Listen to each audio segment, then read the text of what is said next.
A lot of dangers, obviously, in the region, and a dynamic situation, one that's rapidly unfolding. As you were speaking, Colonel, we've actually just learned from Israeli news sources that they've identified incoming missiles right now launched from Iran. So we're going to continue monitoring that breaking news as we take a live look at the skies over Israel. Again, missiles being launched from Iran that Israel has identified.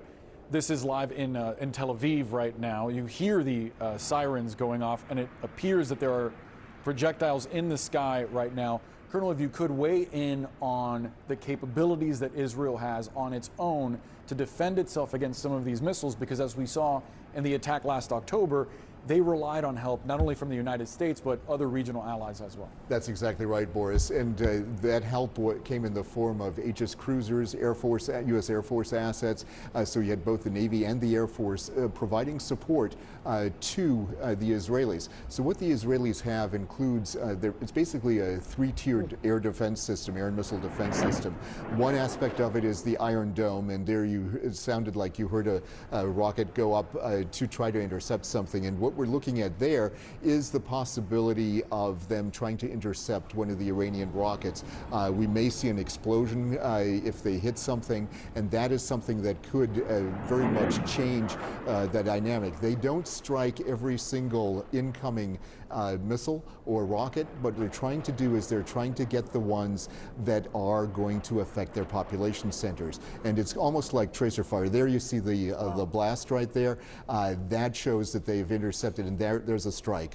There's a strike right there. That may have fallen just outside a population area there in Tel Aviv, but it looks pretty close to the city center. That is something where there may be some damage. Colonel, let's actually go live to Oren Lieberman, who's in Jerusalem for us, sheltering in a bomb shelter as we speak.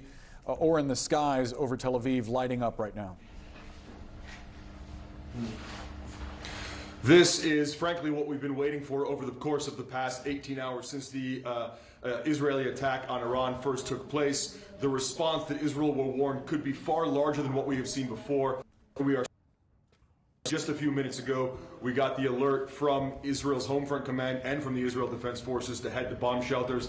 That's where you find us right now. These protective doors around us in pretty much all directions are the ways in and out of the bomb shelter here in the basement of the building in which the Jerusalem Bureau is based here. So as we came down here, we heard the sirens going off. We also heard you describe coming in, and frankly of intercepts. We just got a heads up from an Israeli military official that dozens of Iranian ballistic missiles are en route to Israel. The people of Israel have been instructed to remain in bomb shelters until further notice, and then you saw some of this already begin to start playing out on your screen.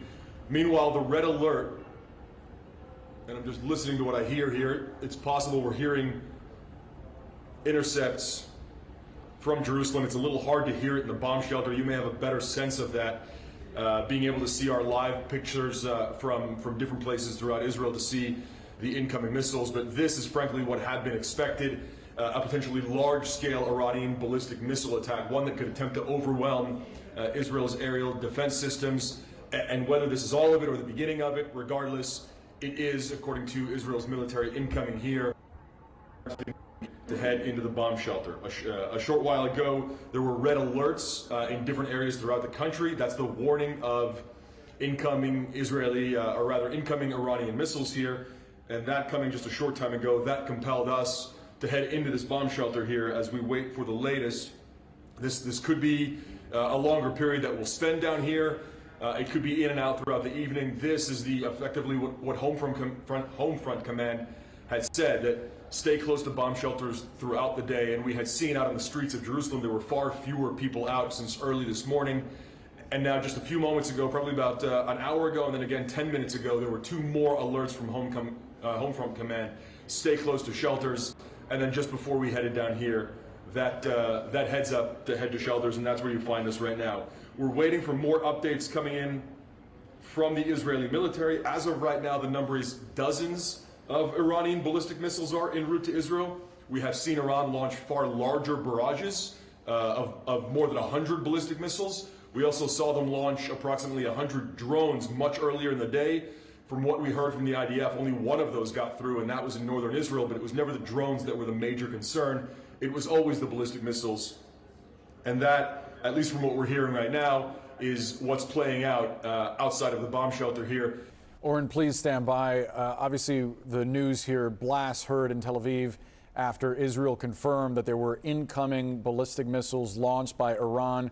A reporter in a bomb shelter right now, Oren Lieberman, citing dozens of Iranian bombs headed for Israel. We saw an array of lights in the sky above Tel Aviv, at least one missile seeming to get through Israel's defenses and landing, and that is the cloud of smoke that you see right now. We have a panel of experts with us alongside Colonel Cedric Layton. We also have CNN senior military analyst, retired Admiral James Stavridis, as well as Jason Rezaian, who was held prisoner in Iran for several years. I believe we're watching video from moments ago. This is what it looked like in the skies over Tel Aviv. Admiral Stavridis, I'm curious to get your perspective on what we're watching unfold right now. Well, first and foremost, you just heard the assessment that these could be dozens of ballistic missiles.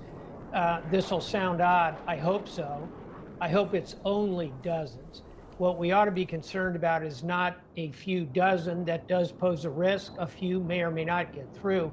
But if the Iranians go big here and launch 200, 250 ballistic missiles, and they coordinate with Hezbollah to the north of Israel, which has been knocked back considerably over the last year, but still has surface-to-surface capability and is parked right along that border. That confluence coming together could overwhelm the Israeli air defenses. And oh, by the way, this is not a choreographed moment as we saw before, where you have, as Cedric was correctly pointing out, U.S. Navy Aegis-class destroyers, which have incredible air defense capability and were aligned to be part of the air defense system, not in place right now. So let's hope it's going to be a relatively limited number. But if I'm working in Israel right now, I'm very concerned about what's happening. And all of us who are friends of Israel ought to be very concerned about what we're seeing. And at this point, we're looking, Admiral, there appears to be at least a momentary pause. We do not see action being taken from Iron Dome or other missiles coming in. What are you looking for, though? Are you looking for this to possibly be in waves, or if this is all it is, what does that tell you? If this is all it is, then I think we're looking at another, if you will, performative reaction from Iran, much like we saw in previous rounds of this over the last year or so. And I also was surprised, pleasantly surprised, to see the drones kind of not associated with, in timing, with those ballistic missiles. In other words, if you want to overwhelm the air defenses, you're going to come in with a massive number and you're going to bring it all as close to 0 minute, 0 second as you possibly can. So the fact that it could be a wave or two that's coming might indicate a lot of confusion and inability to synchronize back in Iran. It could indicate that the Iranians are not interested in escalating this, although Prime Minister Netanyahu was pretty clear Israel intends to go on striking over the next, shall we say, 5 to 7 days. So, Brianna, what I'm watching for is timing. Are they going to try and bring all this together? So far, they have not. That's good news for the Israeli air defenders. Israeli officials are saying that all of Israel is under fire. We are looking at live pictures here from Tel Aviv, but let's take a look at what happened just moments ago as Iranian ballistic missiles came into the airspace there.